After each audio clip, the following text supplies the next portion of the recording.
Time has not been kind for our first Archon. Venti was once considered the pinnacle of crowd control.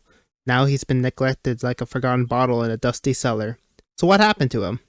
Balance patches are uncommon in PvE gacha games like Genshin Impact. So instead of direct numerical changes, Hoyo has a history of introducing indirect buffs in the form of new systems or synergies. Hoyo also has a history of indirectly nerfing characters that they feel are too powerful whenever a new region gets introduced. This doubles to incentivize players to pull for new characters and to give the illusion of power creep as the previous latest and greatest aren't performing as well as they used to. Venti was the first character to be nerfed when version 2 was introduced. Many of the new characters could no longer be crowd controlled to death, and instead Venti's burst can only group them together. Despite that, Venti still saw a high usage rate due to his synergy with the freeze reaction, which still allowed you to crowd control enemies to death. But in version 3, freeze was put on the chopping block as boss encounters and enemies who gain elemental shields became more frequent, both of which are immune to freeze or prevent the freeze reaction from happening. This led to the unintended consequence of adding another indirect nerf to Venti. Bosses are very resistant or immune to crowd control. In addition, swirls cap out their damage when there's at least 2 enemies. Boss encounters means single target, which means your swirl damage is cut in half. In version 4, Nahida was the target of Hoyo's nerfs, and she was hit with a double whammy. Hoyo added single target wave encounters to the Abyss. Single target content halves the damage of bloom related reactions, and wave encounters added extra clunkiness to Nahida's gameplay by forcing you to reapply her dendro every single time a new wave spawns. Once again, Venti was hit in the crossfire. Wave content reduced the efficiency of Venti's burst, preventing you from pulling enemies from different waves together unless you can instantly kill a wave. In the current version 5, Neuvillette has found himself on the receiving end of Hoyo's latest nerf hammer. Hoyo has made Abyss almost entirely single target. Single target content prevents Neuvillette from utilizing his absolutely insane AoE DPS by limiting the number of enemies that his Hydro Cannon can hit. Hoyo has now tripled down on single target content. Venti keeps collecting nerfs as if they were achievements in a video game. So what was originally intended to be 1 nerf somehow ended up becoming 4. It's perfectly understandable why Venti has fallen from grace. Nobody wants to use a character you have to jump through hoops and hurdles to get mediocre results. So this raises the question, where does this leave Venti now?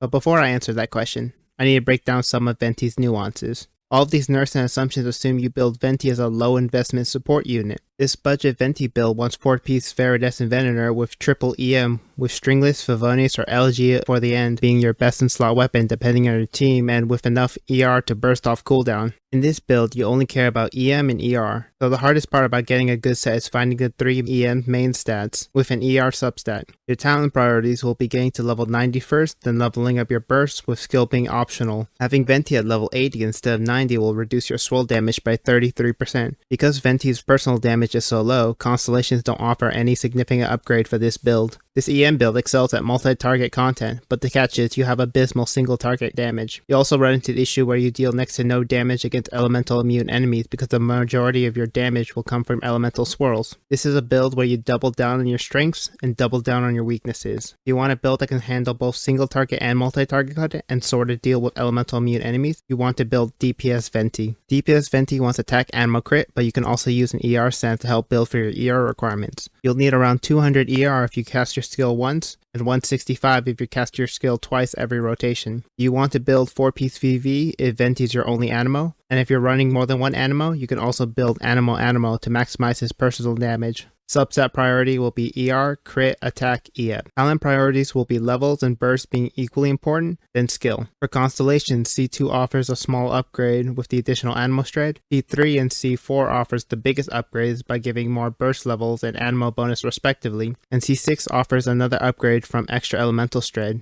But unfortunately, the upgrades from the constellations are quite small and outdated. They aren't on the same power level as constellations from newer characters, so this makes pulling for constellations on the bottom of your priority list when looking to improve your team's DPS. This DPS build offers significantly higher single target damage at the cost of reducing your multi-target damage, but you can mitigate the damage loss with premium 5-star crit weapons, with Chaska's signature Astral Vulture's Crimson Plumage being Venti's best in slot. You can get up to 30% more single target damage and 10% more multi-target damage compared to an R5 Stringless if Venti doesn't receive any buffs. This allows the DPS build to perform well against all contents at the cost of requiring more investment to build. This doesn't mean Venti will perform the best at all contents. He'll become more like a jack of all trades, master of none, except for when his burst can lift and atomize groups of enemies. Now back to the question of, where does Venti still have value? In the Spiral Abyss, there are 3 main scenarios where Venti can find some use. The most frequent scenario is when there's a lot of enemies.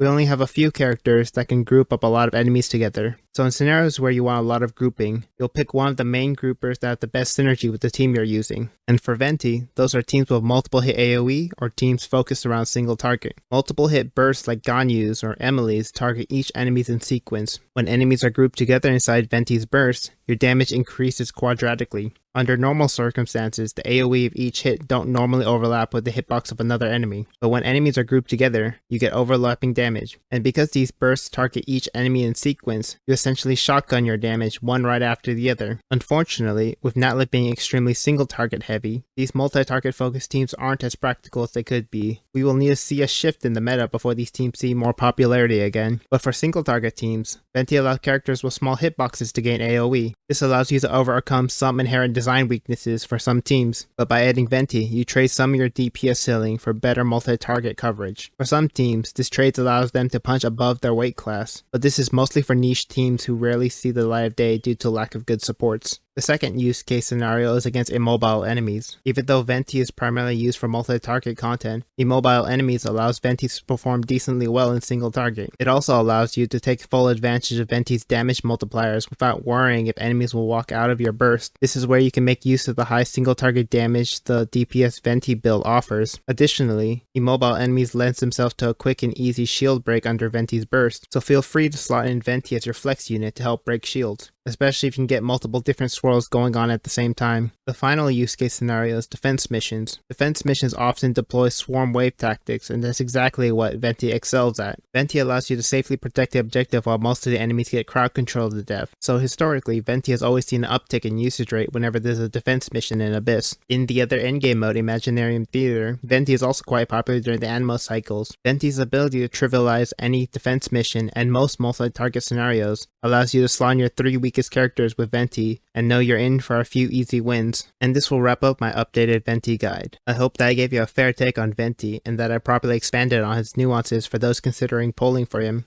I hope you learned something new or interesting today. So give a like if you found this video helpful, and if you want to see more content like this, consider subscribing. Thank you for watching the video, and with that, I hope you have a wonderful day, night, wherever you are, and I hope to see you next time. Bye bye!